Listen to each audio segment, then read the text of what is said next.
But there's Henry Ford on the left here. And then Thomas Edison looking happy. He kind of looks like me when I take pictures.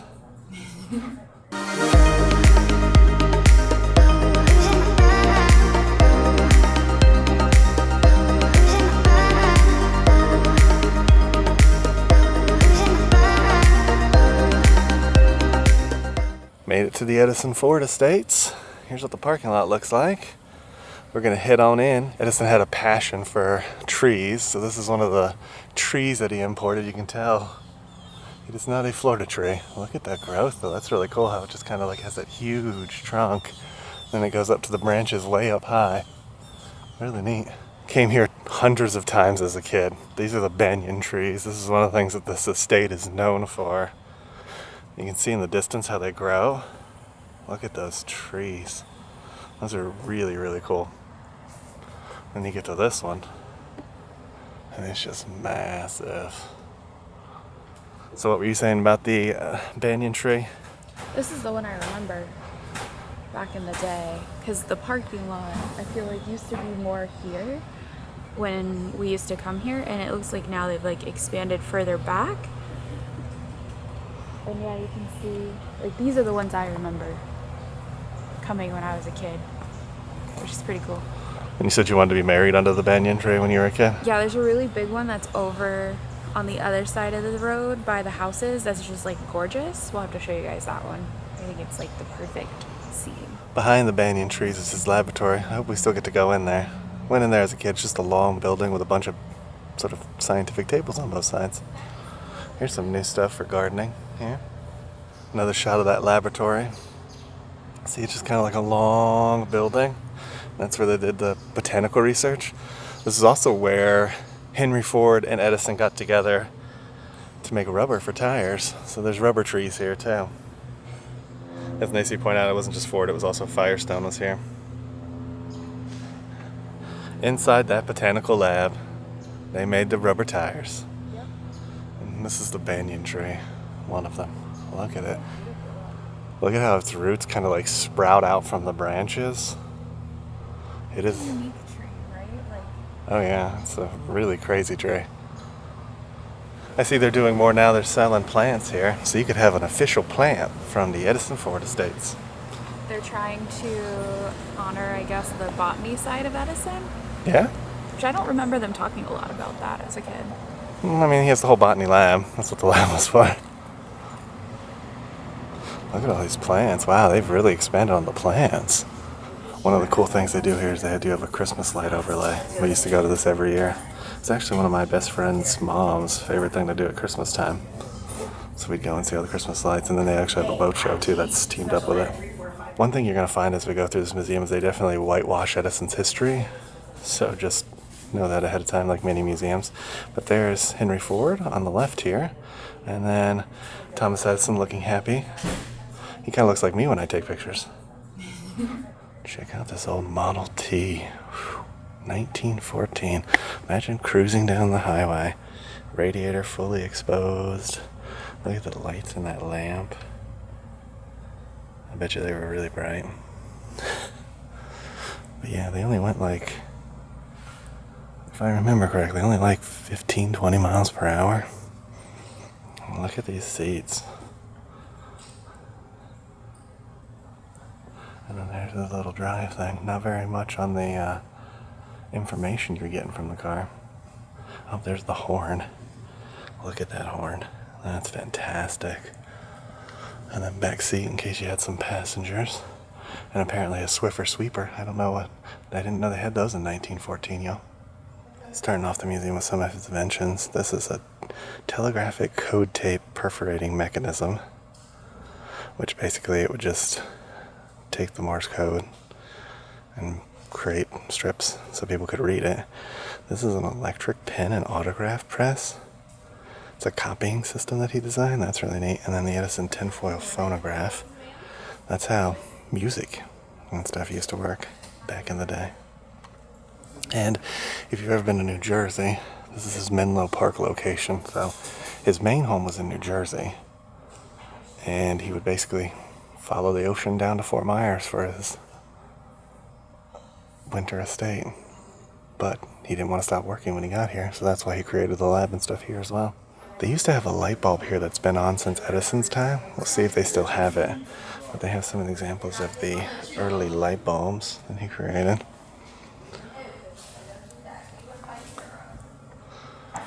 And it's interesting too, if you look up the Tesla Edison war between AC and DC current, that's a fascinating story. I like how it says favored by many of Edison's competitors. His only real competitor was Tesla, y'all. That was his competitor. And Tesla wanted to give the energy away for free. And the biggest problem with AC is they couldn't monitor how much they were giving out, so they wouldn't make as much money off of it. So that's why the wealthy favored DC, because it was easier to monitor how much energy was going out. And back to that low voltage, lower risk of injury, that's not true at all. If you ever see Edison's video of electrocuting an elephant, that was his attempting to stop it. He used AC current and tried to kill an elephant, supposedly on camera. That's one of the most famous videos from Thomas Edison's war on Tesla. Look at this behemoth. I mean, look at that motor. The lights were gas-driven. So they actually pump gas in there and you'd have to light them like a lantern. That is fascinating. This is a 1923 Ford Model T. That's not what this is. This is a Cadillac Connection. Oh, so this is before the Ford Motor Company. So this is a Cadillac Connection. That's the 1923 Ford Model T. Look at these lights. They're all gas-driven. So it was using gas and oil to create this car's movement and lighting. Look at that, it has two different light stuff. But you gotta admit, the body, that is beautiful. There's definitely a lot of thought put into that. It's only a 3-seater maybe, it's got bench seat. Now they tell you when you take the tour that Edison loved to give away his patents to his friends and stuff for weddings, anniversaries, birthdays. These are some of Edison's more profitable ventures. Storage battery, look at that battery. That's what a battery used to look like. A radio battery. Crazy. I'm guessing his most profitable invention was batteries because that's what's under the banner. 1920. Look at this battery. Look at how many. This kind of looks like the battery from the Volt, just the Volt is significantly smaller. But this is basically what that looks like, if you've never seen it. Now, I'm not sure if it's a nickel iron alkaline battery, but it looks like it. Another passion of Edison's was the moving pictures. So he wanted to make basically a moving picture like you see with like the swing pictures that you see. Kind of Disney has one where you kind of like spin it and you see the story. But he wanted to make moving pictures, which is interesting because we just went to the... It was the William S. Hart Park. Nope, he was a silent movie person. And Edison was responsible for creating some of that technology. Joe apparently had 9 patents related to motion pictures. He was a patent man. He was. And apparently he also had the first movie studio in the United States. Interesting. And it was in New Jersey. New Jersey. Orange Park, New Jersey. Even smart men can be wrong sometimes. Yep. Silent no longer. It's change. People are always afraid of change. And he probably didn't have patents in the moving voice yet, so he wanted to stay where his money was. Did you know Edison had made some talking dolls? That's not creepy at all. And then phonographs, the early record players. What were you just saying? So the bridge we drove over, which has had many iterations back in the day, is known as the Thomas Edison Bridge. And when that bridge was originally erected, it had no lights or electricity on it. And basically Ripley embarrassed the city of Fort Myers into electrifying it 5 years later. Pretty funny. Yeah, here's an original Edison bridge lamppost. This is what they used to look like when they electrified it. That's cool. Yeah. Here's an old 1935 Ford V8 hubcap. And you said that reminds you of... Cars Land. Cars Land. Because they do the big giant V8. Yeah. You know? It's pretty cool. Some Edison spark plugs in there. That's pretty neat. Some old double coil tungsten light bulbs. Little folks furniture. This is a quote. He said, "I'm always afraid of things that work the first time." When he made his first recording, he shouted in it, "Mary had a little lamb with a fleece of white as snow, and it reproduced perfectly. I was never so taken back in my life." Got the Ford family tree. You got Henry. He made Ethel Bryant Ford. And then they had 3 kids. And it just kind of ends there. Unlike Henry, Tom was a player, so he had 2 wives. Don't be player hating. It's kind of interesting. It just kind of ends. I wonder if it actually goes beyond this and they just choose not to show it. Looks like my Ancestry.com tree. Looks like your Ancestry.com tree. So this is a rubber tree. And that's how they milked the rubber out. But it doesn't have nipples. I thought you could only milk anything that had nipples. Here's a view of the laboratory. We'll see this soon. This is a view of kind of how the laboratory looked back in the day. It looks like this still, at least, if it's anything like it was 20 years ago. This is interesting. I didn't really know Thomas Edison was such a big fan of baseball. So in 1921, a family donated a bunch of farmland to Fort Myers. They created spring training stadiums, so there's a lot of spring training in Florida. If you're not a baseball fan, Florida and Arizona are the 2 big spring training areas. Apparently, Fort Myers became a big spring training hub. And they've hosted everyone from the Cleveland Indians, Pittsburgh Pirates. Apparently, Roberto Clemente used to come here for spring training, the Royals, and they still have the Twins and the Boston Red Sox, which that Kirby Puckett picture over there, as you can see, still haunts me to this day. As a Braves fan, that still haunts me to this day. So you'll see the Edison Ford estates are actually across the street from the gift shop. So you get to pass this. Some of like the original Ford Road Yeah. that they've maintained over the years. And I feel like the sections get smaller and smaller. This is what they call Seminole Lodge, and it's where Edison lived on his vacation home. Alright, where to first, Nacy? You're the map goer. Let's go to the right. The pool and stuff? Yeah, because stop number 1, if we want to follow the guided tour, says start here. Okay, let's go. We're down at the water, and this used to be his dock. So he used to go out, they said about a mile long, out to the dock. It had like a shed at the end that was electrified, and he also had an electric boat at one point, so he recharged the boat. It seems kind of dangerous having an electric boat on water. Yeah, I would say so. I mean, think about all those Teslas and stuff that blew up in the hurricane because of salt water. That's all salt water, y'all. Well, it's brackish, but mostly salt water. Yeah, that's an interesting idea to have an electric boat. But they're doing maintenance, so we can't go on the river walk, which is down this way. But we can't see the dock. Can you imagine that? That would be the only thing here. And the reason why he built this was because he had to take a boat from New Jersey down to here because the railroad didn't go this far.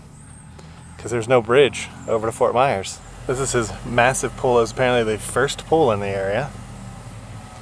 And then there's also a tea house, so apparently they had tea out here as well. I bet you they shared a lot of tea in the pool house. They shared something. Check that pool out. I never really liked this area for some reason. Like when I was a kid, this section like always freaked me out. I don't know why, but I never liked the pool house at the Edison house. Now after we left the pool, which is back that away, then we headed to the carriage home, which is right here. And then there's some bamboo here too. Like I said, he was a botanist, so he had a lot of different plants. It's weird seeing bamboo in Florida. We've entered the home, so there's a garage this way, some rooms this way. This is called a Florida cracker home for the whips that they used on cattle and slaves. This is all, they have all of the hurricanes in like all the different rooms. Oh. So maybe we'll point out some memorable ones. So Hurricane Donna was the first one to hit here. I heard about that when I was a kid. And then Andrew, this was the first real hurricane I remember living through. I remember waking up in the morning and my mom was in my room taping up the windows. Was my first memory of a hurricane. And that was for Andrew. And then Charlie, I was here working. I spent about 2 months putting up and down shutters and helping people. That was the one that I really remember. I was here for Andrew. I remember my parents boarding up the duplex that we lived in. So I remember that, and I just remember a lot of wind and stuff. I was probably like 6 or 7 when that hit. And then Charlie, I was in high school, and we had 4 back-to-back hurricanes that year. Mm-hmm. And I didn't go to school for like a whole month. So over there is the caretaker / cottage house. Now we're in front of Edison's study. So he had a whole little study house made for him. Oh, this is the original laboratory, Nancy said. This is my kind of person, having a standalone building just to do his work. Here's the inside of his study. There's his desk over there. So this wasn't his first study. His actual first study gets donated to Ford, who puts it up in that Michigan? In the Greenfield, Michigan, basically where all those old buildings and stuff are. That's where his laboratory is now. This was actually built by Ford. This is his second study. Check out this landscape architecture that they did. This is the Thomas Edison's wife's garden. Look at that. I love the little pond in the middle. Or fountain, I guess. Beautiful. And they have like seats at all the sides. So his study's right here. There's his main houses right over there. So he had a nice little jaunt to get to his study. Interesting fact about the home. So apparently when they first moved out here, they didn't actually have indoor plumbing. So there was no indoor plumbing. They didn't have that till like 20 years after they got here. Here's the porch. And apparently the wicker on the porch, which we'll show you in a second, is original to them. Here is the Edison Library. Now back in the day you actually were able to go in here, and I got to go upstairs before they closed that off. Nowadays you can pay for a special tour that lets you go in here. But this used to be their dining room, and he converted it to his library because he read so many books. But something that I think is cool is this. This is apparently an original, and this is one of his first actual lights. They call it a Langolier. And you can see that thing that's hanging right there is the switch for it, so it turns it on and off. That's pretty neat. And it goes all the way up to the canopy. But this is his library and study space. It's beautiful. It's beautiful? It's beautiful. I love it. We'll walk over to that side and get another view. This is the living room area. It's interesting, again, if you pay extra, they'll let you walk in here. But and it looks like the upstairs is open, so I wonder if they allow people to go upstairs again now. We were over there on the porch, where the guide is giving a tour over there. There's Nancy. And then this is their bedroom, apparently. It's a converted bedroom. This is where the servants used to stay, and then they converted it to a large bedroom for them. You can see in the back there, it's kind of neat, they have a light sauna. So basically you get into that, and it's a light sauna. Nancy made a good point. Why do that if it's so nice outside? But rich people. Here is their bedroom and their beds. Sleeping separately as good Puritans do. It's interesting how their bedroom was a separate house, which is kind of neat. And then you come over here. Oof. Here's his den. Another den that he had. Another place for him to work. It's kind of a small room, honestly. There's a doorbell, y'all. They have a doorbell. Yeah, this is right next to the living room. This is the other side of the porch where we were earlier. Heading from the main house, this living room right here. This is the guest house over here. So that's the guest house, and this is how you get there. This little walkway. Now they said they were only here typically like 3 months, so basically January through March, sometimes December. That's kind of crazy. They have this big of a property, this huge of a build, and only here 3 months. And they have fireplaces too. And they have what now? Fireplaces.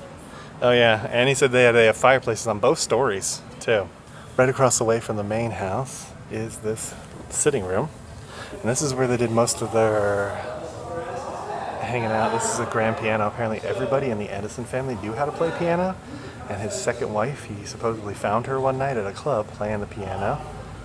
They used to play like checkers. And Edison's favorite game was Parcheesi. Now check out another one of those lights that we showed you before.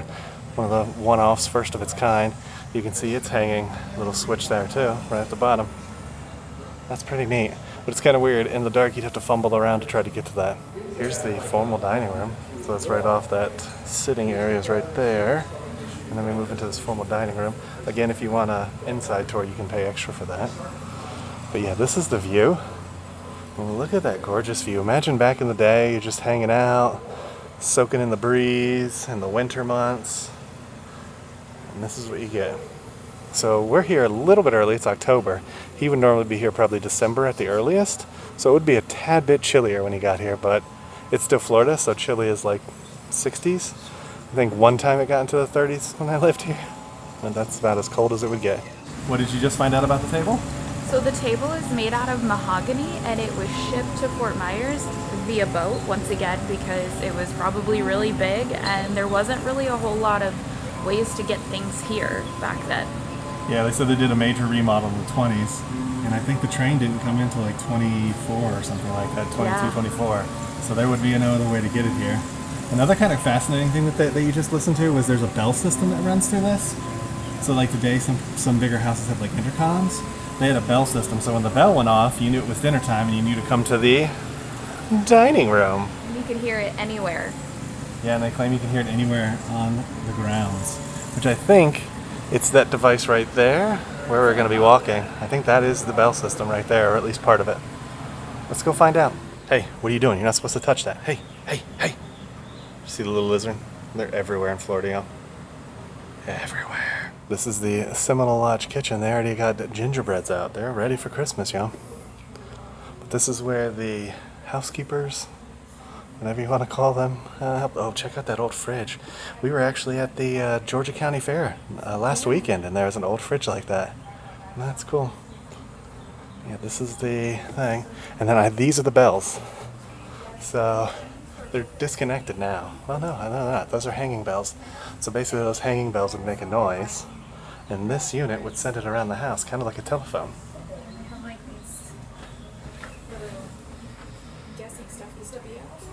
I'm guessing these benches would be expanded and they put out food like snacks.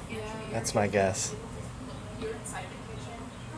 And then right across the way is the dining room, so they didn't have to go very far to get the food from the kitchen to the dining room. And there's that study. It's the study room where they played their checkers, Parcheesi, and that beautiful piano in the distance. Look at that thing. It's a tad bit backlit, but this is what his original switches look like. So on, you push it up, off, you push it down, and it still controls the lights. So you see the piping, metal piping, goes up there to those, and that's what lights up all the lights on the ceiling. Just that simple on-off switch. Here lies the Edison, basically house. Up top, that second story was for their assistants and stuff. Apparently the chef here was from Fort Myers, and she traveled with them to New Jersey. She was his chef. They say that she was as magical in the kitchen as he was supposedly in the laboratory. Do you believe it? Possibly. And then behind Nacy is the Ford estate. So they had a white picket fence. I think that's probably wasn't there at the time, but that's the Ford estate. And then he'd walk over. Mr. Edison was right here. That's an Ahsoka tree. An Ahsoka tree? Watch out for the white lightsabers. That is no Jedi.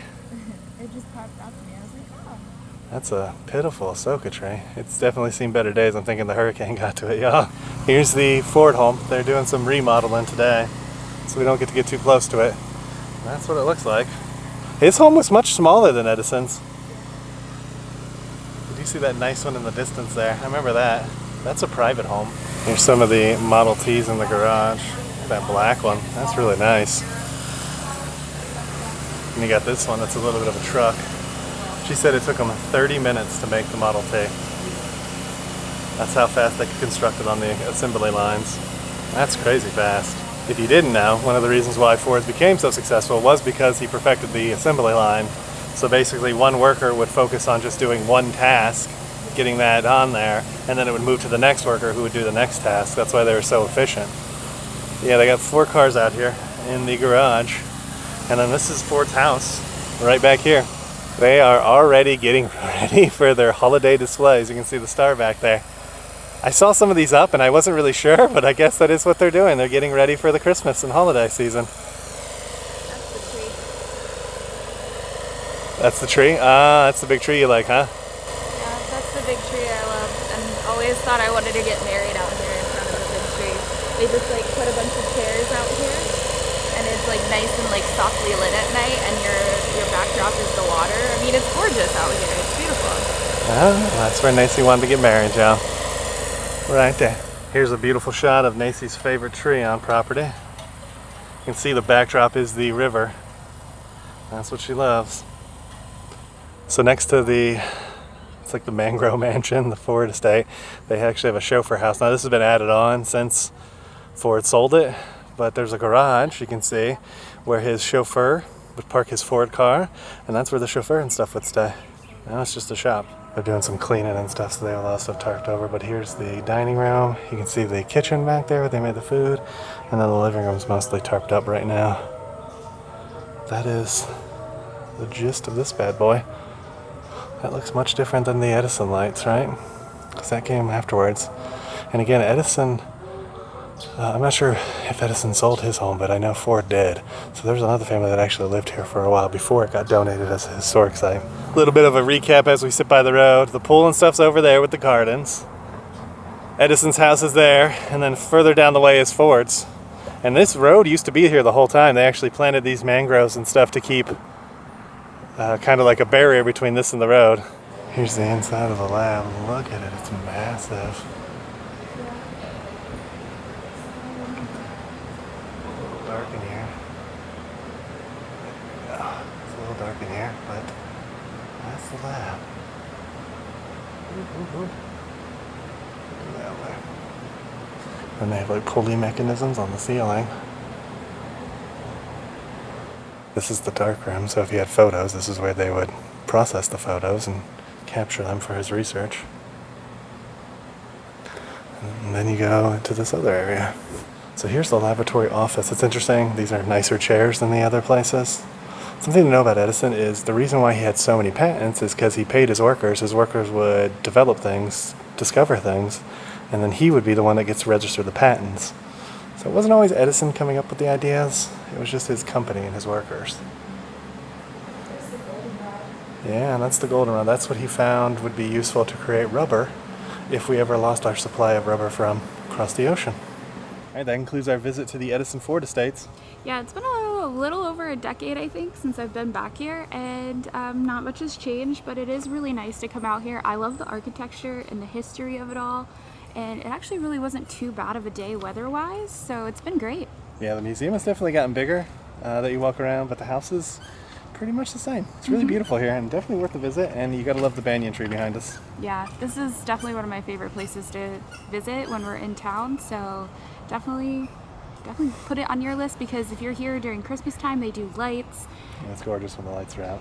And I don't know what any other big events they do out here, but yeah, they do some fests and stuff out here. But if you like this video, please give it a thumbs up. Make sure you hit that subscribe button. And ring that notification bell so you get notified when we do at least 3 videos a week. And we'll come and get you guys for the next one. Ain't that the truth? Baby Ruth. Bye, everybody. Bye, everyone. We just wanted to take a moment to thank you guys for watching this video. If you're not already subscribed to the channel, would you please consider hitting that subscribe button, as it helps us reach a wider audience and helps our channel grow even further. To those of you who are already subscribed to the channel, we just wanted to say a huge thank you for always being there and supporting our channel. We cannot wait to take you guys on our next adventure, so we'll see you guys in the next one.